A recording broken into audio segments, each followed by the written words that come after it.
નમસ્તે વિદ્યાર્થી મિત્રો, પ્રકરણ નંબર 18 દેહ જડ અને પરિવહન. લાસ્ટ લેક્ચરની અંદર આપણે રદચક્રનું ક્રિયાવિધિ કેવી રીતે ઇલેક્ટ્રોકાર્ડિયોગ્રાફ દ્વારા મેળવી શકીએ તેના વિશેની સમજૂતી આપણે મેળવી ચૂક્યા છીએ. આ લેક્ચરની અંદર આપણે એ રદચક્ર ક્રિયાઓનું નિયમન કેવી રીતે થાય છે અને રુધિરનું પરિવહન કેવી રીતે થાય છે, એટલે કે જે બેવડું પરિવહન છે એ બેવડા પરિવહનની સમજૂતી છે એ આપણે આ લેક્ચરની અંદર મેળવીશું. તો ચાલો શરૂઆત કરીએ. બેવડું પરિવહન, ડબલ સર્ક્યુલેશન.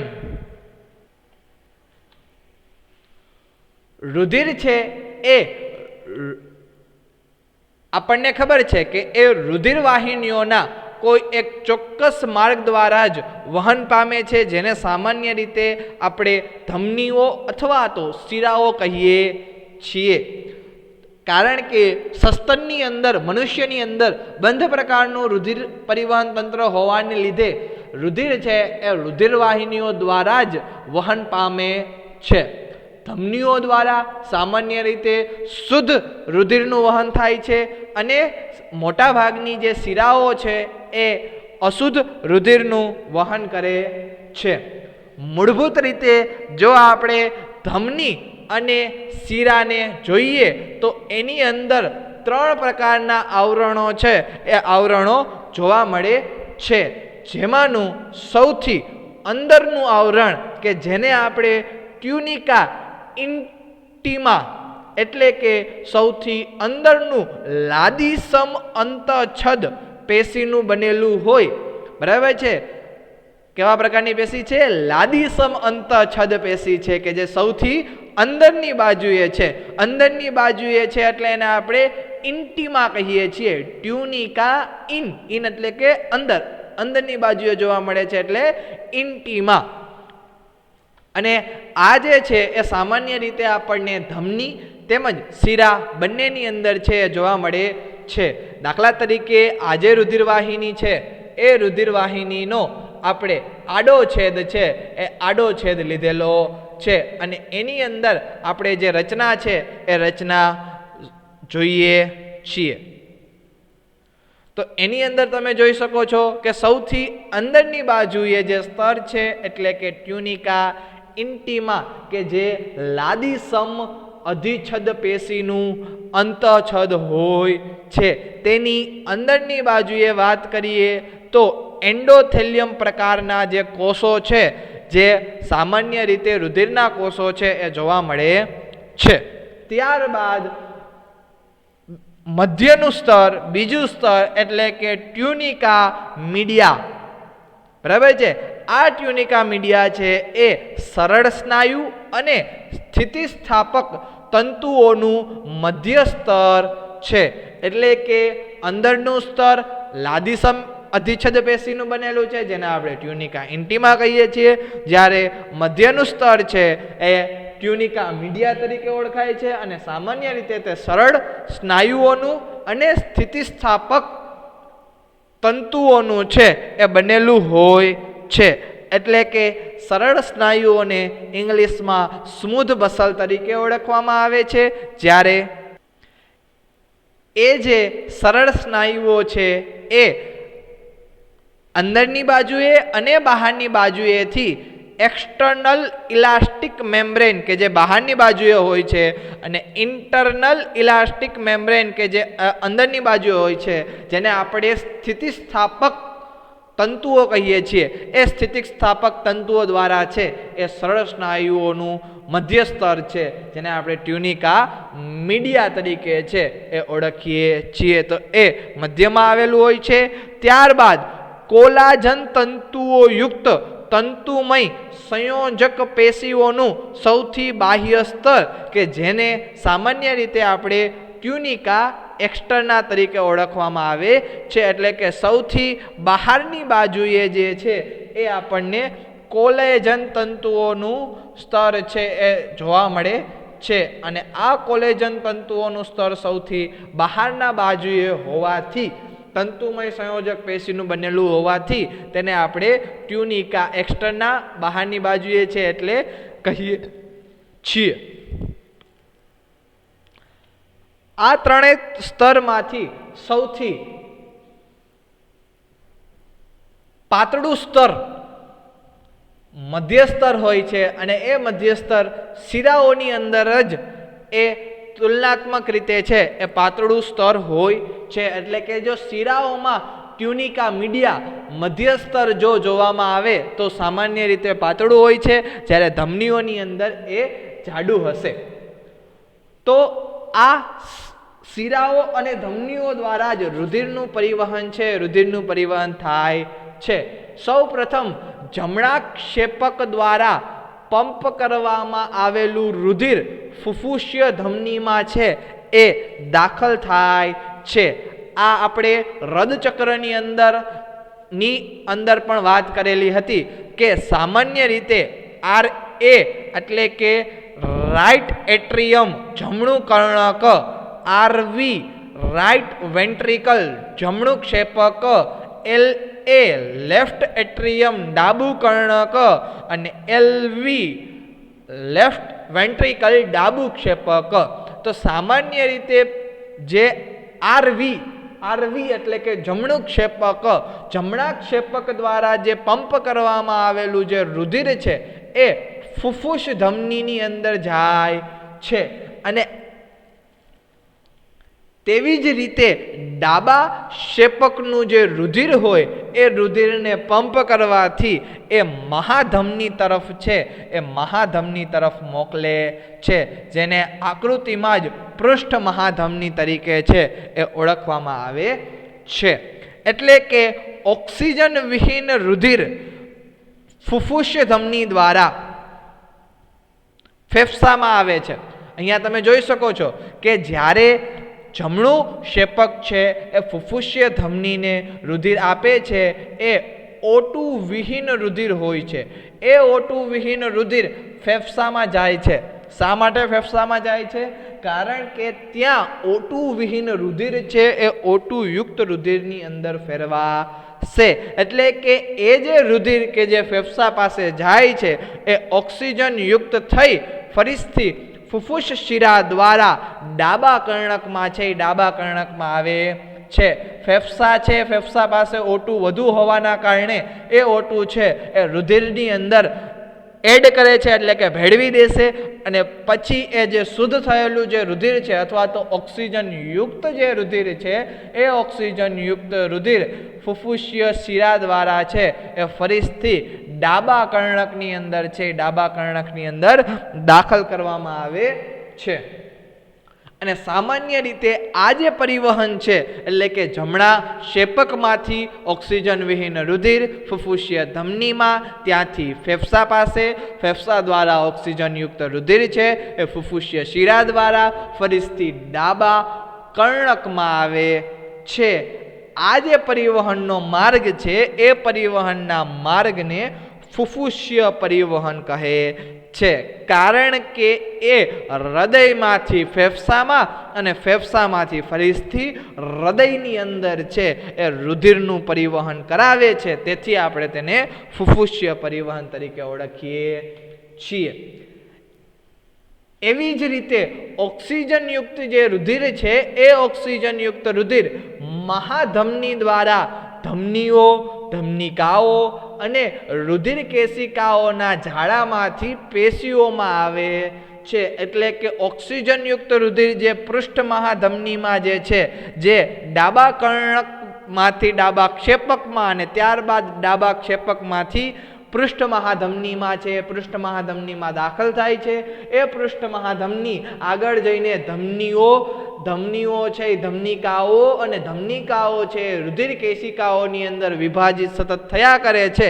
અને અંતે શરીરના ભાગો, અલગ અલગ જે ભાગો છે ત્યાં સુધી રુધિર કેશિકાઓ છે, રુધિર કેશિકાઓ પહોંચે છે અને પછી એ પેશીઓને છે ઓક્સિજન યુક્ત રુધિર આપે છે. તેવી જ રીતે જે ઓક્સિજન વિહીન રુધિર છે કે જે પેશીઓ દ્વારા ઉત્પન્ન થયેલું હોય તે શિરિકાઓ ભેગી મળી શિરાઓ ભેગી મળી મહાશિરાઓના તંત્ર દ્વારા એકઠું કરાય છે અને ફરીથી એ અશુદ્ધ રુધિર અથવા તો ઓક્સિજન વિહીન રુધિર એ જમણા કર્ણકમાં છે એ ઠલવાય છે. તો શરીર દ્વારા પૃષ્ઠ મહાધમની દ્વારા O2 યુક્ત રુધિર છે એ શરીરને પહોંચે છે અને શરીરના ભાગો દ્વારા જે O2 વિહીન રુધિર હોય એ ફરીથી મહાશિરા દ્વારા છે એ રાઇટ એટ્રિયમ એટલે કે જમણા કર્ણકની અંદર છે એ દાખલ કરવામાં આવે છે. આમ આ જે પરિવહન છે આ પરિવહન એટલે કે ડાબા ક્ષેપકમાંથી પૃષ્ઠ મહાધમની દ્વારા ઓક્સિજન યુક્ત શરીરના વિવિધ ભાગોને અને ત્યારબાદ શરીરના વિવિધ ભાગો ઓક્સિજન વિહીન રુધિર છે એ મહાશિરા દ્વારા છે એ જમણા કર્ણકની અંદર ઠાલવે છે.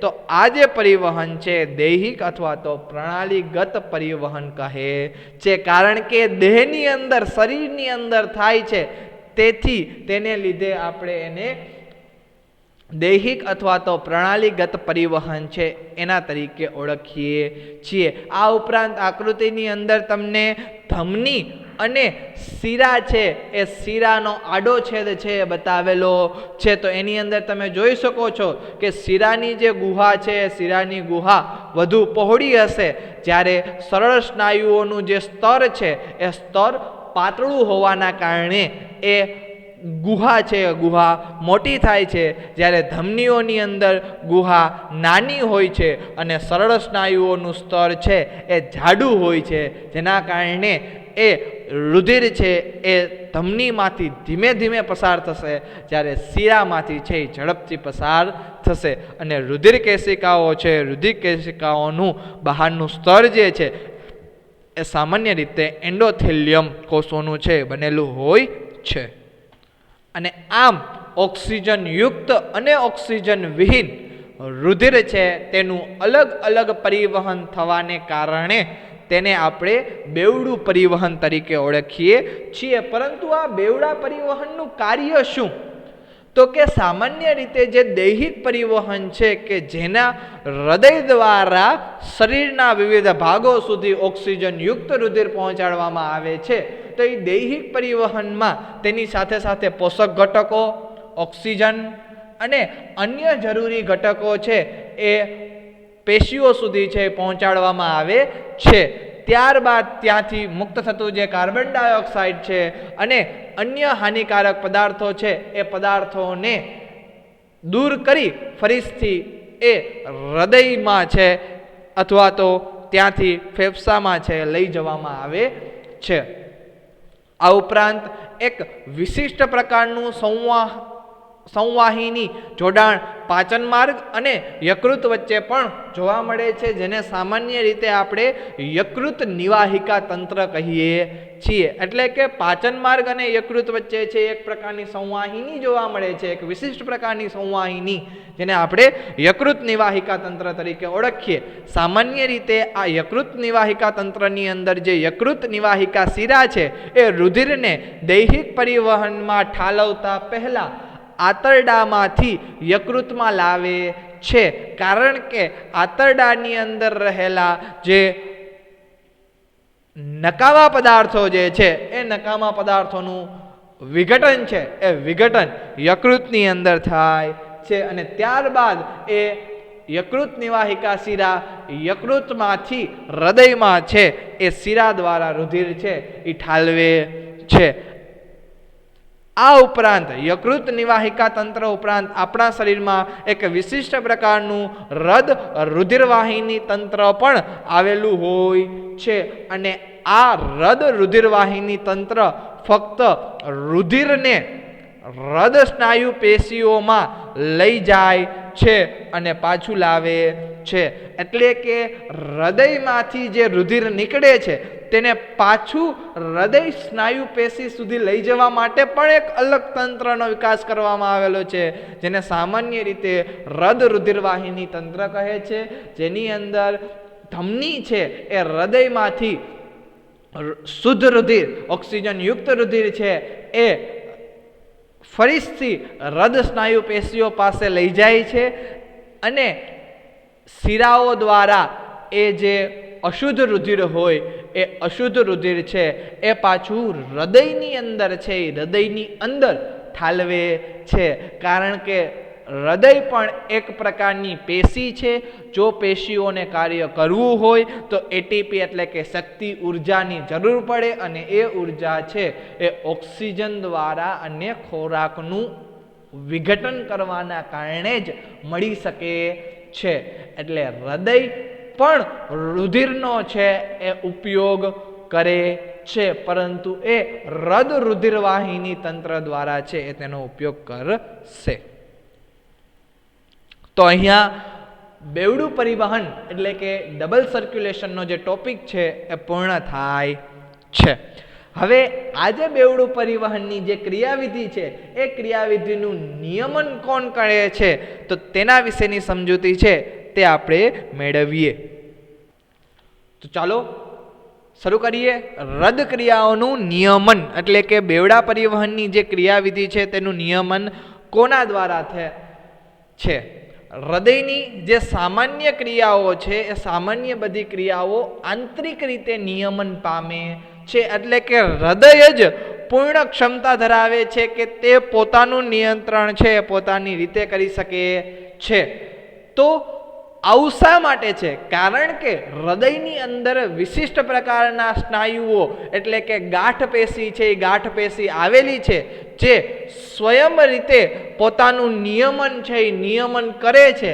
અને તેથી જ હૃદયને આપણે માયોજેનિક તરીકે ઓળખીએ છીએ. માયોજેનિક એટલે કે જે સ્વયં પોતાની ગાંઠ પેશી દ્વારા, વિશિષ્ટ સ્નાયુ પેશી દ્વારા છે એ સ્વયં નિયમિત થાય છે. આપણે લાસ્ટ લેક્ચરોની અંદર આપણે ગાંઠ પેશી વિશિષ્ટ સ્નાયુઓની અંદર વાત કરેલી હતી કે સામાન્ય રીતે એની અંદર બે ગાંઠ હોય, જે એક એસએએન કહેવાય, સાઇનો એટ્રિયલ ગાંઠ, અથવા તો એવીએન જેને આપણે એટ્રિયો વેન્ટ્રિક્યુલર ગાંઠ કહેતા હતા. તો આ ગાંઠ છે એ સ્વયં રીતે નિયમિત કરે છે, તેથી હૃદયને આપણે માયોજેનિક તરીકે ઓળખીએ છીએ. હૃદ ક્રિયાઓનું જે નિયમન છે એ હૃદ ક્રિયાઓનું નિયમન લંબમજામાં આવેલા ખાસ પ્રકારના ચેતા કેન્દ્ર, જેને સામાન્ય રીતે આપણે સ્વયંવૃત્તિ ચેતાતંત્ર એટલે કે ઓટોનોમસ નર્વસ સિસ્ટમ સ્વયંવૃત્તિ ચેતાતંત્ર દ્વારા છે તેના દ્વારા હૃદયના કાર્યનું છે એ નિયમન કરે છે. હૃદય પોતાની રીતે જ કાર્ય કરે છે, પરંતુ આ લંબમજાની અંદર આવેલા સ્વયંવૃત્તિ ચેતાતંત્રના જે કેન્દ્રો છે એ ફક્ત હૃદયના કાર્યમાં વધારો અથવા તો ઘટાડો કરશે, પરંતુ હૃદય પોતે જ હૃદય છે એનું ક્રિયાવિધિનું છે એ નિયમન કરે છે. તો સામાન્ય રીતે એએનએસના બે પ્રકાર હોય છે. તેની અંદર બે પ્રકારની ચેતાઓ હોય છે. એક પ્રકારની ચેતાઓ જેને સામાન્ય રીતે આપણે અનુકંપી ચેતાઓ કહીએ છીએ કે જે એએનએસનો જ ભાગ છે. આ ચેતાઓ સંદેશાઓ દ્વારા હૃદયના સ્પંદનના દરમાં સેપકોનું સંકોચન બળમાં ફેરફાર કરે છે અને એના કારણે હૃદ કાર્યક્ષમતામાં છે એ વધારો કરે છે.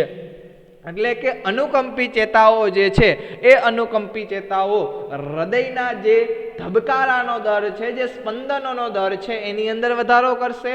સેપકોનું સંકોચન છે એ ઝડપથી કરાવે છે, જેના કારણે વધારે પ્રકારનો રુધિર પ્રવાહ છે એ હૃદયમાંથી છે એ પસાર થાય છે અને અલ્ટિમેટલી ફાઇનલી હૃદ કાર્યક્ષમતામાં છે હૃદ કાર્યક્ષમતામાં વધારો થાય છે, જેના કારણે શરીરના વિવિધ ભાગોને હૃદય દ્વારા રુધિર છે વધુ પહોંચાડવામાં આવે છે.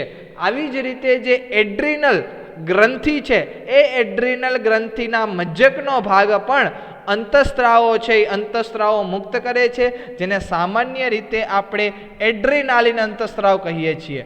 આ એડ્રીનાલિન અંતઃસ્ત્રાવ દ્વારા પણ હૃદ કાર્યક્ષમતામાં છે હૃદ કાર્યક્ષમતામાં વધારો થાય છે.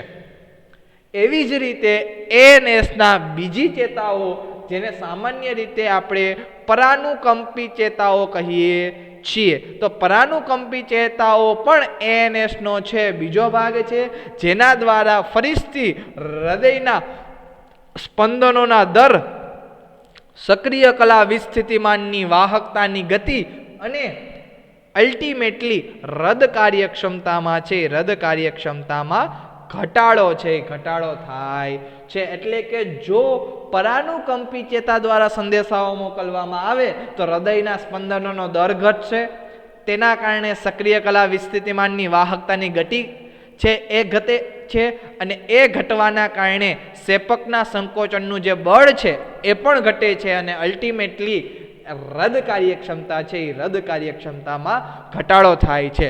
દાખલા તરીકે કોઈ પણ એક કૂતરો છે, એ કૂતરો જ્યારે પાછળ પડે ત્યારે વ્યક્તિનું અનુકંપી ચેતાતંત્ર છે એ જાગૃત થાય, અને તેના કારણે હૃદયના સ્પંદનનો દર વધી જાય, સેપકોનું સંકોચન બળ વધી જાય, કારણ કે તે દરમિયાન પગના સ્નાયુઓને વધારે શક્તિની જરૂર પડે, એટલે રુધિર છે તેને વધુ પહોંચાડવામાં આવે, એટલે હૃદ કાર્યક્ષમતામાં છે વધારો થઈ જાય છે. આ માટે એડ્રિનલ મજ્જક દ્વારા સ્ત્રાવ પામતો અંતઃસ્ત્રાવ એડ્રિનાલિન છે એ પણ જવાબદાર છે, જે હૃદ કાર્યક્ષમતામાં વધારો કરે છે. હવે જ્યારે એ વ્યક્તિ છે કૂતરાથી બચી જશે, એટલે એ વ્યક્તિની અંદર પરાનુકંપી ચેતાતંત્ર છે એ ચેતાતંત્ર સ્ટાર્ટ થશે, કે જે ફરીથી જે વધેલા હૃદયના સ્પંદનનો દર છે એને ઘટાડશે, સક્રિય કલા વિસ્થિતિમાનની વાહકતાની ગતિને ઘટાડે, જેના કારણે સેપકના સંકોચનનું બળ ઘટે, અને અલ્ટિમેટલી હૃદ કાર્યક્ષમતા છે એમાં પણ ઘટાડો થાય છે. તો અમુક કન્ડિશનની અંદર જે સ્ટ્રેસફુલ કન્ડિશન હોય, જે તણાવપૂર્ણ કન્ડિશન હોય, તેની અંદર હૃદ કાર્યક્ષમતામાં વધારો થાય છે, જ્યારે સામાન્ય પરિસ્થિતિની અંદર, શાંત પરિસ્થિતિની અંદર એ જ હૃદ કાર્યક્ષમતામાં ઘટાડો થઈ શકે છે. તો ચાલો આજ જે હૃદ ક્રિયાઓનું જે નિયમન છે એ નિયમન આપણે વિડીયો દ્વારા સમજીએ.